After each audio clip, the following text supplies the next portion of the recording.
Then in Romans chapter 7 and verse 4, it says, "Wherefore, my brethren, ye also are become dead to the law by the body of Christ." You know, reading the Bible and not understanding what you're reading really ain't as productive as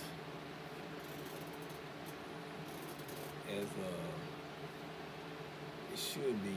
Understanding is crucial. Understanding is crucial. When he said there in Romans chapter 7, verse 1, "Know ye not, brethren, fellow Israelites of the nation of Israel,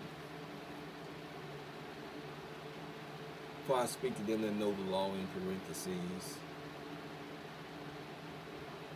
"know ye not how the law has dominion over man, as long as man is alive?" You have to know the law to know.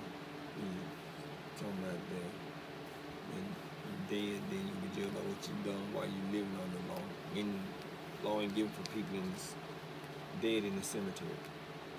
Ain't no need to tell nobody buried out in the cemetery is dead. "Thou shalt not steal, thou shalt not kill." Elohim didn't give it. Then you just wait and judge after you're dead.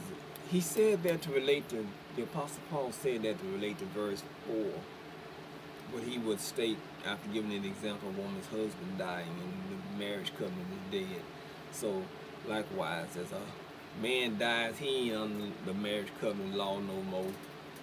And since he dead, the woman that he was married to ain't under the marriage covenant no more. She's free to marry because the marriage covenant to death do part.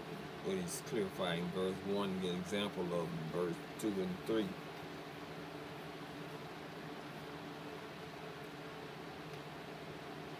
So he coming down to point in verse 4, it says, "Wherefore, my brethren, ye also become dead to the law of marriage covenant, whereby Father Elohim married Israel. Israel married Father Elohim."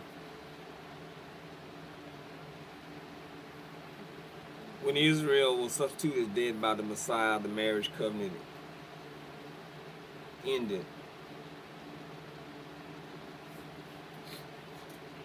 And acceptable in his death